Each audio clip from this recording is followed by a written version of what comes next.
उपासक की अंतर्दृष्टि कब आती है? सेवा, स्वाध्याय, सुमिरन, सत्संग, फिर अंतर्दृष्टि, समाधि। जो सेवा में प्रमादी है, भगवत सेवा, गुरु सेवा, समाज सेवा, वो किसी मार्ग का पथिक नहीं है, किसी मार्ग का पथिक नहीं। बड़े बड़े महापुरुष जो ब्रह्मबोध हो गए या भगवत तत्व में स्थित हो गए, उनको भी इस भगवत स्वरूप समाज की सेवा करनी ही पड़ी। शरीर में जब तक हमारे बल है तब तक हमें समाज स्वरूप, भगवत स्वरूप, गुरु स्वरूप, वो एक ही परमात्मा बैठा है, हमें सेवा में तत्पर रहना है। क्योंकि शरीर से बहुत जन्मों में अशुभ कर्म हुए हैं, उनका क्षय सेवा से होता है। प्रगट शरीर से जब हम सेवा करते हैं, इसका प्रभाव मन पर पड़ता है। जो हम क्रियाएं करते हैं उनका प्रभाव मन पर पड़ता है। यदि अशुभ क्रियाएं हैं तो मन गंदा संकल्प करने वाला मलिन होता चला जाएगा। शुभ क्रियाएं हैं तो थोड़ा पवित्र होता जाएगा। लेकिन आपकी शुभ अशुभ दोनों से परे क्रियाएं, भगवत स्वरूप, तो आपका मन भगवत स्वरूप हो जाएगा। तब अंतर्दृष्टि खुलती है, एक एक इंद्रिय परम पावन हो जाती है। ये 7 बातें पूज्य श्री राधा बाबा आदेश कर रहे हैं अंतर्दृष्टि खोलने के लिए।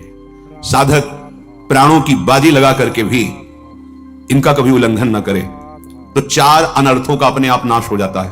आगे वर्णन आएगा। प्रेम ही अंतर्दृष्टि है। प्रेम नेत्र, हरिवंश नेत्र, हिय के नयन निहार, अंतर्दृष्टि, ये एक ही शब्द के बहुत से पर्यायवाची हैं। प्रेम नेत्र कह रहे, प्रेम न बाड़ी नीपजे, प्रेम न हाट बिकाए, राजा परजा जेहि रुचे, शीस दे ले जाए। समझो, प्रेम ये बाजारू वस्तु नहीं कि खरीद लोगे पैसा देके। प्रेम ये ऐसा नहीं कि खेती बाड़ी है, आप मेहनत करके इसे उपजा लोगे, नहीं। बोले चाहे राजा हो या प्रजा हो, जिसे भी प्रेम चाहिए, शीस दे ले जाए। नारायण अति कठिन है हरि मिलन की बाट, या में पग पीछे धरे, प्रथम शीस दे काट। प्रथम शीस दे काट, शीस दे ले जाए, इसका क्या भाव होता है? अहम का समर्पण, बिका हुआ मैं हूं, मेरी कोई इच्छा नहीं, मेरी कोई चाह नहीं, अब जो ही कहें करें हम सोई, जैसा वो करते जो ही प्यारो करे सोई मैं भावे। बात हो गई। प्रेम नेत्र खुलने का अधिकारी हो गया। ये अहम ही तो नचा रहा है। ये कभी वैराग्य में बैठा लेगा, कभी तपस्या में, कभी भोगों में, कभी प्रमाद में। इसके अनुसार थोड़ी भूमिकाएं बनती हैं भक्ति की या ज्ञान की। आचार्यवाणी, गुरुवाणी, उनकी आज्ञानुसार चलने पर हृदय में भूमिकाएं जागृत होती रहती है। ये अहंकारी, देहाभिमानी सुधरना ही नहीं चाहता, मनमानी आचरण करना चाहता है। मनमानी आचरणों से ही तो आज तक हम विमुख रहे, सुख से, शांति से, भगवदानंद से। दुख और अशांति, क्लेश और बंधन बार बार यही मन और बुद्धि तो दे रहे हैं। बिल्कुल सत्य बात कह रहा हूं, इसे केवल सुनना ही मत समझ लेना। पूज्य राधा बाबा के वचन, ये 7 आए बिना तुम चाहे प्रेम के प्रवचन कर लो, चाहे सुन लो, प्रेम तुम्हारे हृदय में जागृत नहीं होगा, अंतर्दृष्टि नहीं खुलेगी। श्रीपाद कह रहे हैं अंतर्दृष्टि पश्य वृंदावनस्य, अंतर्दृष्टि से वृंदावन का दर्शन होता है। हमारी देखो बाहर नेत्र तो है पर त्रिगुणात्मिका माया के हैं। स्त्री दिखाई देती, पुरुष दिखाई देता है, जड़ दिखाई देता है, चैतन्य दिखाई देता है, अच्छा दिखाई देता है, बुरा दिखाई, कुछ नहीं। यहां सब चिदानंद वपु, प्रियाजू की सहचरियां और दिव्य एक पत्ते की कांति के बराबर भी महामहिम वैकुंठ नहीं है। ये वृंदावन है।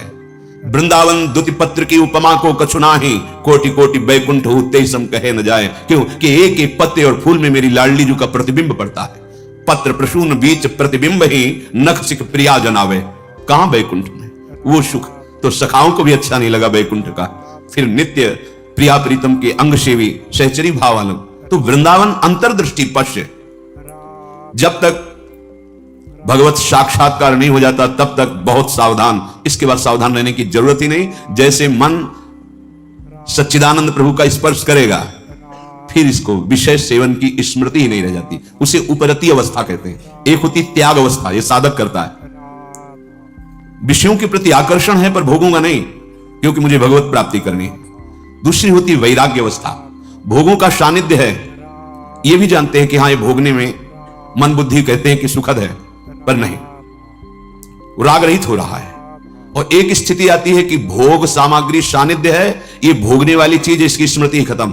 जैसे विष्ठा देख करके भोगने की खाने की इच्छा नहीं होगी, वमन देखकर खाने की इच्छा नहीं होगी, मलवत वमनवत, विश्ववत, ऐसे यहां से लेकर ब्रह्मलोक तक के भोगों का उसे त्याग हो जाता है, जिसे उपरति कहते हैं। भोग सामग्री है, भोगने की इच्छा ही नहीं है, ये बोध भी नहीं रहता कि ये भोगना चाहिए, क्योंकि अखंड स्मृति जागृत हो गई आराध्य देव की। पहला, उपासक को शांत लक्षण धारण करना।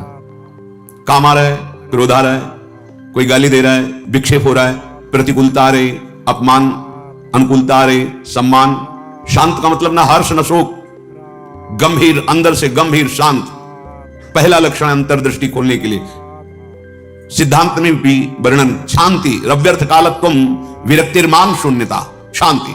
अपने प्रति कोई बार बार अपराध कर रहा है, शांत। न शरीर से दंड, न वाणी से दंड, न मन से दंड देने का संकल्प, क्योंकि सब में मेरा प्रभु विराजमान है। बिल्कुल ध्यान से बाबा ने कहा, ये बिल्कुल सत्य सत्य बात कह रहा हूं। प्राणपन से इन सातों बातों का निर्वाह करोगे तो अंतर्दृष्टि खुल जाएगी। प्रेम, यदि आप थोड़ा भी प्रमाद करेंगे तो इनको धारण नहीं कर पाएंगे। पहला ही है शांत, भाव देश में भी पहला है शांत।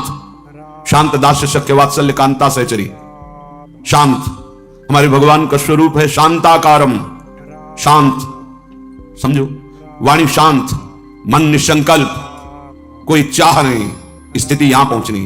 शांत का स्वरूप ये, न शोचति न कांक्षति, क्षमा सर्वेषु भूतेषु मद भक्तिम लभते पराम। मेरी भक्ति का परम लाभ, पराभक्ति का स्वरूप ये, कोई चाह नहीं, कोई चिंता नहीं, कोई भय नहीं, कोई शोक नहीं, ब्रह्मभूता प्रसन्नात्मा, हर समय अखंड प्रसन्नता। देखो भक्त कैसा शांत होता है। परीक्षित जी महाराज गर्भ से ही भगवान के परम प्रिय भक्त हैं। भगवान ने गर्भ में ही रक्षा की। जब ये उत्तरा जी के गर्भ में थे, अश्वत्थामा ने ब्रह्मास्त्र संधान किया।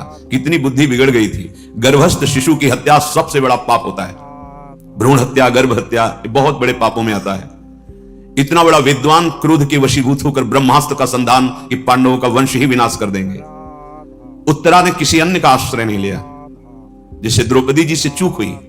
पतियों का आश्रय, सभा में बैठे हुए महापुरुषों का आश्रय, भुजाओं का आश्रय, दांत का, उत्तरा ने नहीं।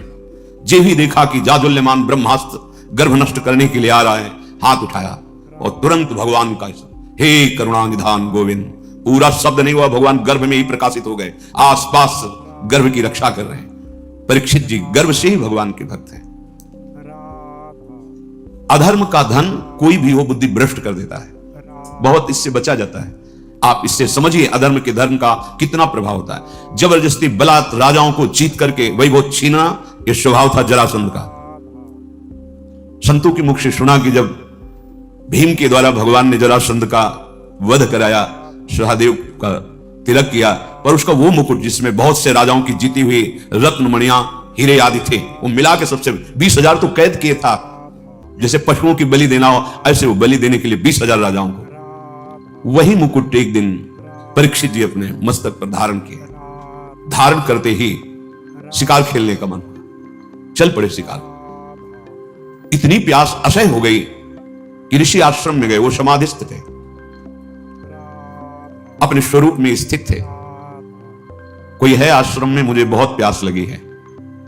तो वहां तो समस्त इंद्रियां, मन, बुद्धि सब चेष्टा रहित है, भगवत स्वरूप में एकदम डूबे हुए। बाहर से शांत, कोई चेष्टाएं न सुना रही, न दिखा रही, कोई इंद्रिय काम नहीं करेगी, क्योंकि सौम अवस्था को प्राप्त समाधिस्थ महापुरुष। पता नहीं कैसे ऐसी बुद्धि बदल गई इतने बड़े महाभागवत की। उपेक्षा करके बाहर निकले, देखा एक मरा हुआ सर्प पड़ा था, ऐसे धनुष की नोक से उठाया और ऋषि के गले में डाल दिया। महत अपराध है। साधु का उपहास या इस तरह की चेष्टाएं, उनको इसका भी पता नहीं चला। तो शांत अपने स्वरूप में स्थित है। कुछ ब्रह्म ऋषि कुमार देखे कि राजा परीक्षित अंदर गए थे, बाहर गए तो कोई बात ही क्या, वहां गए तो देखा समाधिस्थ थे, उनके गले में मरा हुआ सर्प। तो ऋषि कुमार दौड़ते हुए श्रृंगी ऋषि जहां स्नान कर रहे थे वहां गए और कहा, राजा परीक्षित ने बड़ा उपहास किया आपके पिताश्री का, एक मरा हुआ सर्प गले में डाल दिया। इतनी बड़ी सामर्थ्य कैसे कि समाधिस्थ मेरे पिता का अपमान। तो क्या उन्होंने समझ लिया कि राजाओं के पास ही बल होता है, ब्रह्म ऋषियों के पास बल नहीं होता? नौ किशोर अवस्था है श्रृंगी ऋषि की, उसी जल से आचमन किया और आज मैं दिखाता हूं कि ब्रह्म ऋषियों का बल क्या होता है। इसने मरा हुआ सर्प मेरे पिता के गले में डालकर एक ब्रह्म ऋषि का अपमान किया, मैं श्राप देता हूं, आज के 7वें दिन तक्षक सर्प इसे डसेगा और कोई त्रिभुवन में नहीं बचा पाएगा। ऐसा ही हुआ और दौड़ करके आए और पिता के गले में लग गए। जब वो बहुत देर लिपट के रोए तो धीरे धीरे वृत्ति बाहर आई। क्या हुआ, क्यों रो रहे हो? उनका ये परीक्षित आए हुए थे, आपके गले में मला हुआ सर्प डाला, आपका अपमान किया। नहीं नहीं, देखो इसमें क्या अपमान होता है? गलती तो हमसे हुई, राजा भगवान का स्वरूप होता है। वो आए थे आश्रम में, अर्घपाद आदि देते, उनको जल पिलाते, उनकी सेवा करते, वो हमारी संपूर्ण प्रजा का शासन करते हैं, सेवा करते हैं, रक्षा करते हैं। हमसे गलती हो गई, रोना नहीं चाहिए। तब किसी ऋषि कुमार ने कहा ये रोए ही नहीं है, इन्होंने शाप भी दे दिया है। नहीं नहीं, निरपराध राजा को शाप कैसे दे दिया? क्या शाप? 7 दिन में तक्षक काटे। गजब कर दिया तुमने। अरे हमसे पूछ तो लेते। अभी ब्रह्म वाक्य हैं, इतने बड़े ब्रह्म ऋषि वो भी नहीं काट सकते। अपने शिष्यों को भेजा जाओ और परीक्षित को सूचना दे दो, कोई उपाय कर लो अपने परम कल्याण का। 7 दिन में तक्षक सर्प आएगा और डसेगा। जे ही जाके वहां परीक्षित ने मुकुट उतार के ये क्या मेरे से, ये क्या हो गया? मुझे दंड मिलना चाहिए। बहुत पश्चाताप करे, ऐसा उपहास कैसे कर दिया, ऐसा अपराध कैसे कर दिया। इतने में वो शिष्य पहुंचे और कहा महाराज आपने जो गले में सर्प डाला, बालक होने के कारण श्रृंगी ऋषि ने आपको शाप दे दिया है। निश्चित आपको 7वें दिन महाभयंकर विषधारी तक्षक आएगा और डसेगा, आपको कोई नहीं बचा सकता। आप उपाय कर लीजिए भगवत प्राप्ति का। बहुत हृदय शीतल हुआ, वर्णन है, एकदम हृदय में शीतलता हुई, प्रायश्चित हो गया। तत्काल सर्वस्व का त्याग, सम्राट पद पर जन्मेजय का तिलक और गंगा के किनारे का। 7 दिन तक भगवान सुखदेव जी के द्वारा गाई हुई भगवत चर्चा श्रवण की और बीच में प्रार्थना की थी कि भगवान आप चिंता मत कीजिए, ये भूख और प्यास मुझे अब परास्त नहीं कर सकती। जिस प्यास से पीड़ित होकर के हमने गले में सर्प डाला था, आज उसी प्यास को मैं पराजित कर रहा हूं आपके श्रीमुख से सुने हुए भगवत वचन। विचार करो, इतने बड़ा श्राप सुनने के बाद उनके हृदय में कोई शोक नहीं, शांत हृदय। 7 दिन कुछ खा पी नहीं, शांत हृदय। भक्त का हृदय शांत होता है। उनके गले में सर्प डाला हुआ शांत नहीं हुए, कोई बात नहीं। अगर हम भगवत दर्शन करना चाहते हैं, महासुख में निमग्न होना चाहते हैं, दुख मिटाना चाहते हैं, तो शांत होना स्वभाव में लाएं। अशांत स्वभाव नहीं। अशांत से कुता सुखम। अशांति अगर हृदय में होगी तो बहुत पाप बन जाएंगे, कड़वा बोलोगे, गंदे आचरण बन जाएंगे, हिंसा आदि दोष भी उत्पन्न हो सकते हैं। इसलिए पहला अंतर्दृष्टि खोलने के लिए शांत, हमारा भाव भी पहला शांत भाव। ये मार्ग का पथिक भी शांत मार्ग का पथिक है। शांत शब्द को पकड़ो, अशांति अंदर से है, दबा लो। नाम जब कर रहे हो ये सब मिट जाएगी। बाहर से तुम्हें पहले शांति लानी, बाहर की क्रियाओं में किसी भी तरह से किसी द्वंद्व में तुम्हें अशांत नहीं होना है। वो तभी हो सकता है जब आप लक्ष्य बना लियो भगवत प्राप्ति, तभी सह सकते हो, कोई बात नहीं। भगवान इसकी बुद्धि में बैठ करके हमारे को सहनशीलता सिखा रहे हैं, इसीलिए निंदा कर रहा है, अपमान कर रहा है, अवहेलना कर रहा है, भगवान के द्वारा प्रेरित है या कोई कर्म हमारा क्षय हो रहा है। शांत। दूसरा है आराध्य देव के भजन के सिवा कोई भी एक क्षण व्यर्थ न जाने पावे। अव्यर्थ कालत्वम, कबहू काल वृथा नहीं जाए। सेवक जी महाराज पकड़ो, अंतर्दृष्टि प्राप्त महापुरुष ही जीवन मुक्त कहा जाता है। पकड़ो, कोई भी क्षण भजन के बिना न जाए। शरीर से सेवा हो रही और अंदर ही अंदर नाम जब चल रहा है, प्रभु के लीला रस से भरे हुए पद गुनगुना रहे। कितना सहज सरल भगवदानंद प्रदान करने का हमें साधन मिल गया गुरु कृपा से। सेवक शरण सदा रहे, अनत नहीं विश्राम। कह वाणी हरिवंश की, कह हरिवंश ही नाम। या तो नाम मंत्र चल रहा है और या वाणी जी गुनगुना रहे। एक क्षण भी न जाए। देखो, प्रयास करो, गुरु कृपा बल में ऐसी सामर्थ्य, अहंकार में नहीं। एक क्षण भी भजन के बिना ना जाए, अंतर्दृष्टि तभी खुलेगी। तीसरा, ये विश्वास कर लो, संसार के किसी भी भोग में सुख नहीं है। कभी तुम्हें तृप्ति नहीं मिल सकती, क्योंकि है ही नहीं। ये भूत के लड्डू हैं, चाहे जितना खा लो पेट नहीं भरेगा, और ना खाओ तो ललचाते रहो। इसलिए तुम्हारा ललचाना ना हो, नाम जप करो। ये विश्वास करो महापुरुषों के वचनों से, भोगों में सुख नहीं है। कितना भोगोगे? महाराज ययाति ने अपने शरीर से तो यौवन अवस्था का भोग किया ही, अपने पुत्र की यौवन अवस्था लेकर फिर भी तृप्ति नहीं हुई। तब उन्होंने कहा संपूर्ण संसार के सब भोग भगवत विमुख व्यक्ति एक को दे दिए जाएं तो भी वो तृप्त नहीं हो सकता, क्योंकि नहीं है। कल किसी ने प्रश्न किया था, ऐसा ऐसा हमने सैकड़ों ऐसा ऐसा सब किया। तो हमने कहा ईमानदारी से बताना, वृंदावन में बैठे हो, क्या तुम्हारी तृप्ति हुई, क्या सुख हुआ? तो चिल्ला के रो के बोला नहीं, नहीं होगी।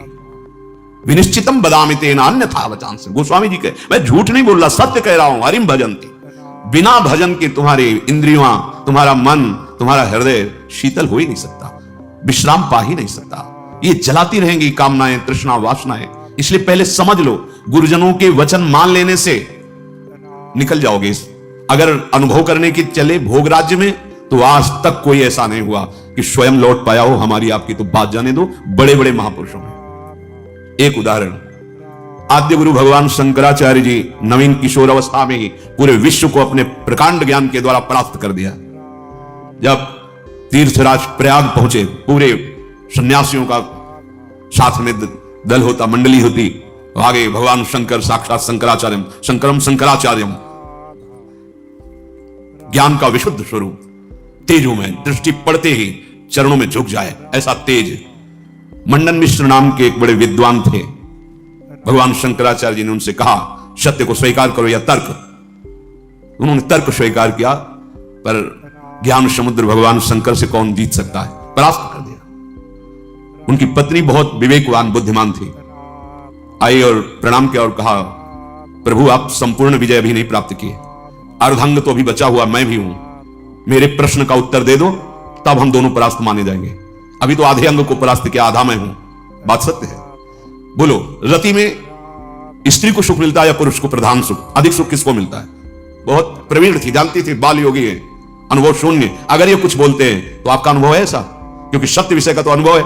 अच्छा, चेष्टाएं तो की ही नहीं, तो कैसे इनको अनुभव होगा? तो चुप हो जाएंगे। पूछा, मुस्कुरा दिए भगवान शंकराचार्य, समय चाहिए इसके लिए? हाँ देती हूं। एकांत हुए अपने सब संतों को लेकर और गुफा में कहा कि मैं शरीर छोड़ रहा हूं, ये सन्यासी शरीर है। महायोगी थे, मैं इसका अनुभव करके उसको बताऊंगा। आप हमारे शरीर को गुप्त रखना और ऐसी ऐसी पद्धति से सुरक्षित रखना, प्रकाशित ना होने पावे कि यह शरीर यहां है।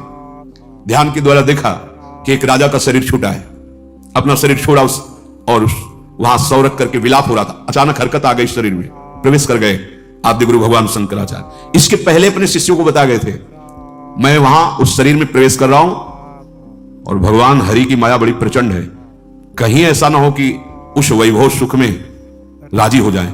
तो एक मोह मुद्गल स्तोत्र की रचना करके दे दी थी, ये आके सभा में सुनाना तो सब ठीक हो जाएगा। आद्य गुरु भगवान शंकराचार्य ज्ञान समुद्र, वो कह रहे हैं कि कहीं ऐसे वैभव में, राज वैभव में बुद्धि राजी ना हो जाए, इसलिए मोह मुद्गल स्तोत्र, भज गोविंदम भज गोविंदम गोविंदम भज मूढ़मते, पूरा स्तोत्र है, ये सुनाना के राज दरबार में।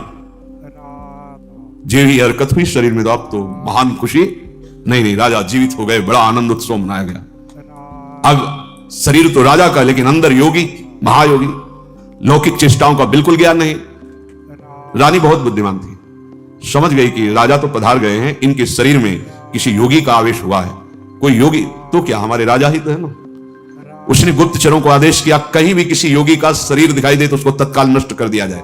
पहले ही भगवान शंकराचार्य जी ने गुप्त रख लिया था, बता दिया था सुरक्षित रखना। सारी चेष्टाएं उनको सिखाई रानी ने। वास्तविक काफी समय हो गया, शिष्य इंतजार करते रहे, भगवान शंकराचार्य जी वापस ही नहीं रहे।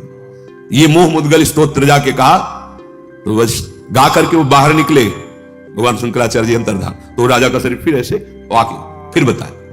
तो भोगों में और योग में दोनों के अनुभव करके बड़े बड़े महापुरुषों ने देखा, केवल भ्रम, कहीं कोई सुख नहीं। हम महापुरुषों के वचनों को माने, अनुभव करने के लिए ना चले। अनुभव करने के लिए जब गए तो आद्य गुरु भगवान शंकराचार्य भी अपने शिष्यों को मोह मुद्गल प्रहार करके मोह का नाश करना, क्योंकि उस शरीर में जाने पर हो सकता है मोह बद्ध कर, ये भगवान की प्रचंड माया है। तो गुरु वचनों को मान लो, शास्त्र वचनों को मान लो, अनुभव करने गए तो फिर फंस जाओगे। वो तो समर्थ भगवान है, लीला करके दिखा रहे हैं, अपने इतनी सामर्थ्य नहीं कि भोगों का अनुभव करके फिर उनका त्याग करके भगवत मार्ग में चले। जब भगवान शिव मोहिनी रूप को हृदय से लगाया, फिर आवेश हटा माया का, तब भगवान हरि ने कहा कि प्रभु केवल आप ही हैं कि मेरी माया का आकर्षण फिर अपने स्वरूप में स्थित हो गए, दूसरा इस सृष्टि में नहीं है, सृष्टि में नहीं।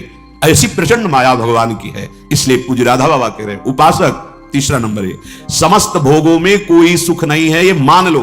केवल शरीर यात्रा के लिए या अपनी धर्म पूर्ति के लिए आप गृहस्थ में हैं तो धर्म पूर्ति के लिए, संतानोत्पत्ति के लिए वो आज्ञा शास्त्र की है, वो निष्पाप क्रिया है, वो आपको आगे बढ़ाएगी। भगवत मार्ग के पथिक को जितने से काम चल जाए कम से कम, उतना शास्त्र सम्मत भोगों को स्वीकार करके आराधना में बढ़ना है। शास्त्र सम्मत, तस्मात् शास्त्रम प्रमाणम ते। पहली बात तो भोगों में सुख है ही नहीं, ये बैठा लो। जितने से प्राण पोषण उतना अन्न डाल लिया, जितने से शरीर ढक जाए उतना वस्त्र धारण कर लिया।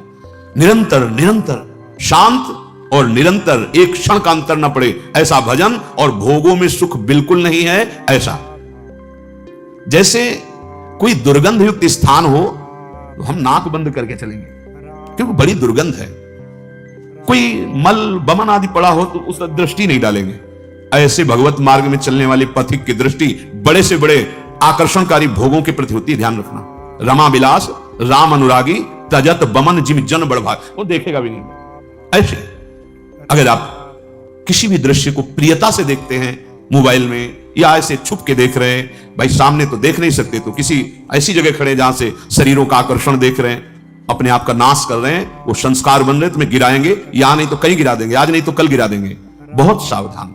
ये तीसरा है, किसी भी भोगाकर्षण से हम प्रभावित ना हो। जब दूसरा चलेगा तो तीसरा ही आ जाएगा। निरंतर भजन और ये सावधानी, निश्चित निश्चित। हमें अच्छा लगा जब उससे पूछा, वो खुद वर्णन कर रहा था ऐसा ऐसा ऐसा। हम कहा क्यों गंदी बातें सुने, पर इसलिए कि इससे लाखों लोगों का भाव शुद्ध हो सकता है। उससे पूछा तुम्हें क्या मिला, सुख मिला? उसने कहा नहीं, और रो पड़ा चिल्ला के। बस मान लो ये बात, इन गंदे चेष्टाओं में कभी सुख नहीं, कहीं सुख नहीं। केवल तुम मृत्यु का वर्ण कर रहे हो, अपनी जीवन को नष्ट कर रहे हो। शास्त्र सम्मत भोग वैराग्य प्रदान करके मोक्ष प्रदान करते हैं। धर्म अर्थ काम मोक्ष। अगर आप मनमानी आचरण करेंगे, मनोरंजन करेंगे, तो आप कोई भी हो, कहीं भी हो, नष्ट हो जाएंगे। ये संत महापुरुष जन, इनकी वाणी एक जैसे मां दुलार करके डांटती है, ऐसे अनंत दुलार लेकर आपसे कह रहे हैं। आपकी निंदा करना उद्देश्य थोड़ी है, आपको अवगुणी साबित करना उद्देश्य नहीं, आपके हृदय को चोट पहुंचाना उद्देश्य नहीं, पर आपके हृदय को महान बनाना और दुर्गुणों से, दुर्विचारों से, दुष्कर्मों से मुक्त करा के महासुख में निमग्न करना, इस संतों की वाणी का पावर है, ये उसकी सामर्थ है। आप उससे कटु वचन ना माने, उपहास या अवहेलना ना माने। जैसे हम चाहे जो रोग हो डॉक्टर के सामने पेश करते हैं, ऐसे ही बड़ी कृपा है उनके ऊपर जो अपने अवगुणों को अवगुण मान रहे हैं और उनसे दूर होना चाहते हैं। ये कोई आश्चर्य में बात नहीं, क्योंकि भगवती माया बहुत बलवती है। भगवत विमुख कुछ भी करा सकती माया। जो भगवान नाम जापक वहां होश में रहती माया, क्योंकि वो स्वामी का नाम जप कर रहा है और प्रभु की शरण में है। अगर उपासक के हृदय में भोगों से घृणा नहीं आई है तो अभी उपासना का रंग नहीं, नाम जप नहीं चल रहा पक्का। हृदय की बात कहता हूं। आप देखो, एक दिन चला के नाम देखो, 24 घंटे जलन पैदा हो जाएगी। अगर कोई आपसे बात करना चाहेगा, कुछ देखना, कुछ सुनना, कुछ बोलना, ये जहर लगने लगेगा आपको। देखो तो करके। अब आप मनोरंजन में लगे हो, किसी तरह समय कट रहा है, खाया पिया, मौज मस्ती, ये जीवन ऐसे व्यतीत करने लायक नहीं। बड़ा दिव्य जीवन है। मानव देह पशुवत थोड़ी आचरण करना है। दिव्य दैवी सद्गुणों से युक्त होकर आप चाहो नारायण बन सकते हो, आप साकेतपुर जा सकते हो, आप शिव स्वरूप कैलाश में जा सकते हो। आप जो भाव चाहें दिव्य भाव में। ये जन्म मरण का दुख भोगते भोगते तुम्हें ऊबना नहीं आया। एक संकट कोई निवृत्त करने के लिए मारा घूमता है, यहां चले जाएं, वहां चले जाएं, और नाम गरज रहा है हर दुखों को मिटाने के लिए। कहीं जाने की जरूरत नहीं। राम कृष्ण हरि जो नाम प्रिय, राधा राधा राधा, सर्व मंगल होता चला जाएगा। बार बार इसीलिए कह रहे हैं, नाम जपत मंगल दिशि दसहु। कहीं भी जाओगे तुम्हारा मंगल ही होगा। नाम चल रहा है। नहीं, ये भोगा शक्ति बहुत ही प्रबल है, विचार करने का अवसर नहीं देती, भ्रष्ट कर देती है। नाम चल रहा है, इसकी ताकत नहीं कि गिरा सके। चौथी बात, मन में अपने अंदर मान का बिल्कुल भी प्रभाव ना रह जाए। अंतर्दृष्टि खुलने के लिए पहला शांत, दूसरा निरंतर भजन, तीसरा भोगों में सुख नहीं है, दृढ़ बुद्धि, भोगों से घृणा। चौथी बात, अपने अंदर मान न रह जाए। अगर मान है तो परम पद में आरूढ़ होने के लिए सबसे पहला त्याग इसी का किया गया है। निर्मान मोहा जित संग दोषा। पहले मान रहित, सबहि मान प्रद आप अमानी। मान अगर है तो फिर परमार्थ मार्ग का पथिक। और संसार में मान के लिए ही सब कुछ किया जाता है, और परमार्थ मार्ग इससे उल्टा है। मान की धज्जियां उड़ा दी जाती है। सम्मानम कलयाति घोर गरलम, ये घोर हलाहल विष है। अगर अध्यात्म की ऊंचाई पर चढ़ना है तो सम्मान की धज्जियां उड़ा दे, अंदर से कभी स्वीकार न करे। सबके चरणों में नमन करे। वो साष्टांग कर रहा है, पंचांग कर रहा है, बलिहारी उसकी श्रद्धा है, वो सबके हृदय में विराजमान भगवान को प्रणाम कर रहा है, गुरु प्रदत्त वेश को प्रणाम कर रहा है। हम तो दास हैं उनके चरणों में। सम्मान स्वीकार करना, ऐसा अधिकार केवल भगवान को या भगवत प्राप्त महापुरुष को यह अधिकार है अपने जैसे दासों का। बस कोई प्रणाम करे तो नम्र होके प्रणाम, अगर वो कर रहा है तो गुरु प्रदत्त वेश को, हृदय में विराजमान प्रभु को कर रहा है, अपने को नहीं। अगर अपने उस मान के भोक्ता बने तो परमार्थ चल ही नहीं पाओगे, नहीं चल पाओगे, नहीं चल पाओगे। ये मान बहुत घातक जहर है। अगर सत्संग नहीं मिला, गुरु कृपा नहीं हुई तो इसी का पोषण शुरू रहता है। वैराग्यवान होकर के भी इसी मान का पोषण होता रहता है। और परम पद में आरूढ़ होने के लिए सबसे पहला त्याग इसी का है, निर्मान अमोहाजित संग दोषा, मान रहित। ये हृदय में बैठा लिए, बहुत सूक्ष्म बंधन है ये। कभी कभी बड़े बड़े मान का त्याग मान के लिए हो जाता है। सम्मान पत्रों का, आसनों का त्याग मान के लिए। बड़े सुंदर, कितने दयनीय। ये सुनने की इच्छा मान की इच्छा है। अगर स्वाभाविक हमारी स्थिति मान रहित हो रही तो ये केवल गुरु कृपा से, ये पक्का। ठाकुर जी भी हृदय में बैठे हैं, कभी डांट नहीं लगाई, हृदय में ही तो है। लेकिन जब ठाकुर जी गुरु रूप से आए तो एक एक चोरों को पकड़ करके पीट पीट के बाहर कर दिया। अहंकार, मान, मद, काम, क्रोध, लोभ, मोह, मद, मत्सर, ऐसा। पर टिको ना, आज्ञा पे टिको, गुरुजनों की आज्ञा पर, वाणी पर टिको, सब ठीक हो जाएगा। ये जिम्मेवारी प्रभु की बन जाती है। योगक्षेमम वहाम्यहम्, अप्राप्त को प्राप्ति कराना और प्राप्त की रक्षा करना। आप अनन्यस चिंतयन्तु माम, अनन्य होकर केवल चिंतन करो, संभाल लेंगे। मान को स्वीकार मत करो, मान को स्वीकार मत करो। शरीर स्वस्थ है, कोई प्रणाम कर रहा है, आप भी प्रणाम करो, उसकी शुद्ध है। जब बहुत लोग प्रणाम करें तो कहां तक करोगे? हृदय से सबको प्रणाम किया और अपनी स्वीकृति नहीं की कि हमें प्रणाम हो रहा है। नहीं, देहाभिमान पुनः पुष्ट होने लगेगा। बहुत सूक्ष्म है। जहां हमारा मन प्रपंच में फंसने लगे, जहां हमारा मन संसार की मान्यताओं को स्वीकार करने लगे, नहीं, ये जीवन केवल भगवत प्राप्ति। मन की बिल्कुल एक दृष्टि रखो मन पर, इसकी एक एक वृत्ति की जांच करनी है। वो स्वाभाविक स्फुरित जो हो रहा है उसका विकारात्मक स्वरूप, शासन उस पर, प्रश्नोत्तर उससे करो। हम लोग क्या करते हैं? गुरुजनों से प्रश्नोत्तर करके तर्क रखते हैं। तर्क रखो मन के ऊपर। क्यों? बहुत बार तो तेरी सलाह मान ली, दुर्गति ही हुई है, अब तुझको मेरी सलाह माननी होगी, जो मैंने संतों से सुना है, जो मैंने शास्त्रों से पढ़ा है, उस पर तर्क रखो। नहीं, मन के तो बोलते ही दस्तखत कर दिए और शास्त्र सम्मत गुरुजनों की वाणी पर क्यों में हो, ऐसा क्यों, वैसा क्यों। चौथा है आपके मन के अंदर मान का बिल्कुल न रह जाना। अमानिना मान देना, स्वयं अमानी, दूसरों को मान देना। महाराज भर्तरी जी जब भोगों से वैराग्य की वृत्ति जागृत की, कुछ नहीं, पिंगला का दृश्य देख करके घोर वैराग्य युक्त भगवान शंकर की आराधना। समय पर देवाधिदेव महादेव प्रसन्न हुए और कहा क्या इच्छा करते हो, वरदान मांगो। तो भर्तरी जी ने यही वरदान मांगा, प्रभु कभी सम्मान से मुझे भिक्षा भी न मिले, तिरस्कृत होकर भिक्षा पाऊं, कभी सम्मान से, मान से नहीं। क्यों? जहां मान जागृत हुआ फिर दयाभिमान, क्योंकि चक्रवर्ती सम्राट रहे ना, तो यही मांगा कि मान रहित हमारी स्थिति रहे, अर्थात भिक्षा भी मुझे कभी सम्मान से न मिले प्रभु। और महापुरुषों के वचन, जिस गली में भिक्षा मांगने गए आपका तिरस्कार हुआ, अपमान हुआ, अवहेलना हुई, उस गली में जरूर जाना चाहिए। लेकिन उस गली को पहचान लेंगे, जाएंगे नहीं। और आओ बाबा राधेश्याम, बैठो कुर्सी में बैठो, एक गरम गरम बनाओ, वहां जरूर जाएंगे। नहीं, वहां मत जाइए। दरवाजे के बाहर से भिक्षा का अधिकार है, अंदर बैठना, कुर्सी में जाके बैठना, बात करना, हंसना, ये आप अपने लिए वो बीज बो रहे हैं जो परमार्थ को नष्ट कर देगा।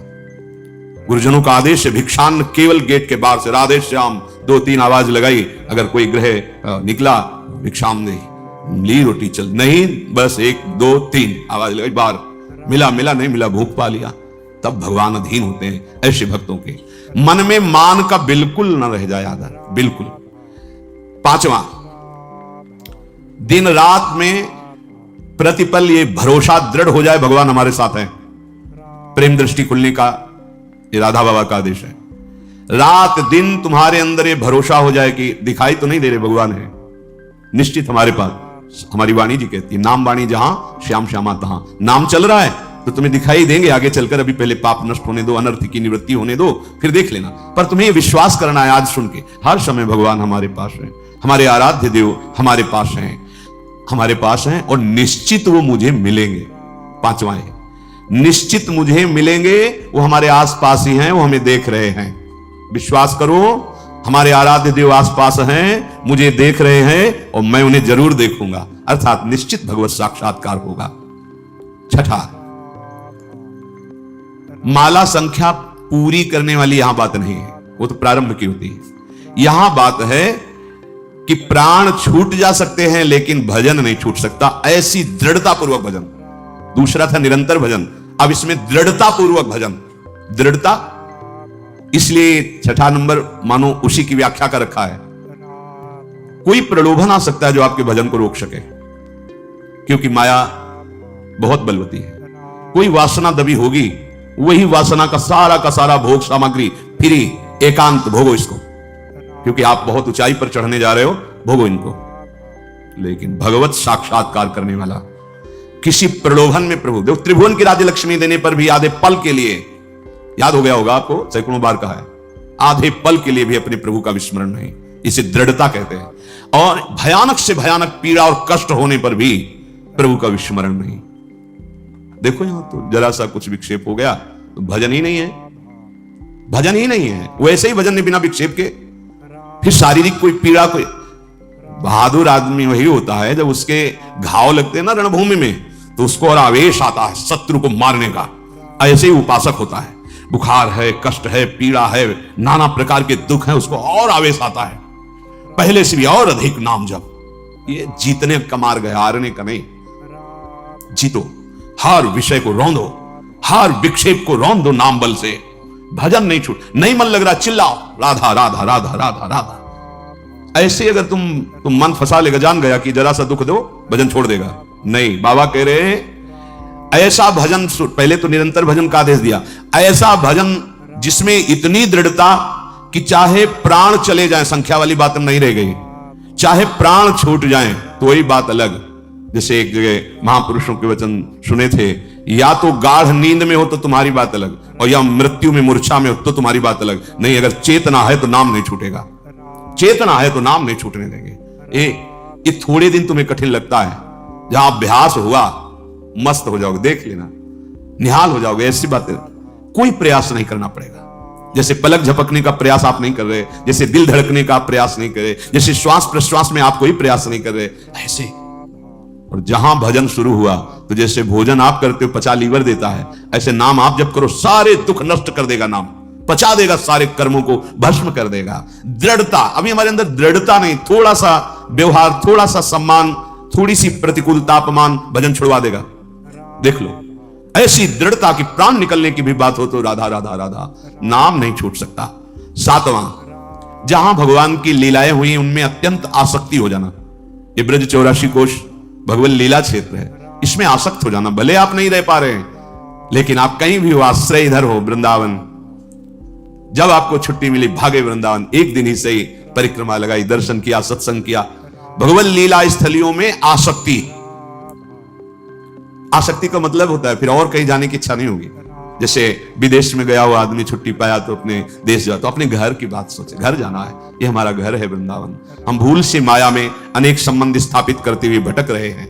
आ जाओ, हरि और किशोरी जी, ललिता विशाखा आदि सखियां, दिव्य वृंदावन, ये हमारा घर और ये हमारे घर के जन है। आए मिले परिवार आपने, हरिहंस कंठ लगायो, भाग बढ़ो वृंदावन पायो। ये 7 बातें जब कोई धारण करता है और 4 विघ्नों से बच जाता है तो उसके हृदय में अंतर्दृष्टि प्रकाशित हो जाती है। ये 4 दुष्कृत हैं, अनर्थ, ध्यान से सुनना। ये 7 बातें स्वीकार करनी है और इन 4 बातों से बचना है। पहला है दुष्कृत जात अनर्थ। पूज्य श्री राधा बाबा, पूर्व जीवन में जो हमसे पाप हुए हैं, बड़े बड़े बुरे कर्म हुए पूर्व में, लाखों अनंतों जन्मों का बात आ गई। अभी अज्ञानी जी ऐसे तर्क करते हैं, कौन जाने पीछे कर्म हुआ है कि नहीं। अभी नया बच्चा जो प्रकट हुआ है वो किसी विद्यालय में तो नहीं गया कि शिक्षा दी गई हो। आप ऐसे करो, वो भयभीत हो जाए, मतलब जानता है भय का क्षेत्र है। मां जब दुग्ध तो पीने लगता है, इसका मतलब पूर्वाभ्यासी है, इसका दुलार करो, ऐसे पुचकारो, वो किला, इसका मतलब है जानता है, इसे प्यार कहते हैं और ये इसको प्रहार कहते हैं। वो बड़ा पुरातन है, कपड़ा नया बदला हुआ है, अभी जीव नया है। कर्म भोग जब होते हैं, कई प्रश्न करते हैं कि अभी तो 10 वर्ष का बालक था, उसने इतना बड़ा पाप क्या किया, ऐसा ऐसा। तुम क्या जानते हो? कपड़ा 10 वर्ष का है लेकिन पहनने वाला बहुत पुरातन है, वो भगवान का अंश है, न जाने कितने शरीरों का त्याग करते हुए पाप कर्म किए, तो वो उसको दंड मिल रहा है। महापुरुषों के वचन, ये अज्ञानी जनों के ऐसे तर्क होते, कैसे उनको समझाए। कह रहे हैं कि जो तुमने पूर्व जीवनों में पाप कर्म किए हैं, अब तुम भजन में लग रहे हो, तुम्हारा अंतिम जन्म का निर्णय है कि मैं भगवत प्राप्त हो जाऊं, अब वहां से हिसाब फटाफट होगा। वो संस्कार मन पे आएंगे, तन पे आएंगे, शांत नाम जप बढ़ाते जाओ। जो भोग जितना वो बहुत कम करके भगवा रहे हैं भगवान, बहुत कम करके। अगर तुम्हें अपने सारे कर्मों का भोग भोगना पड़े तो हजारों करोड़ों जन्म बार बार लो और बार बार भोगो तो भी निपटना मुश्किल हो जाएगा, इतना स्टॉक है। अब इसी जन्म में थोड़ा थोड़ा करके भुगा करके अपने पास बुला लेते हैं। अत्यंत कृपा है।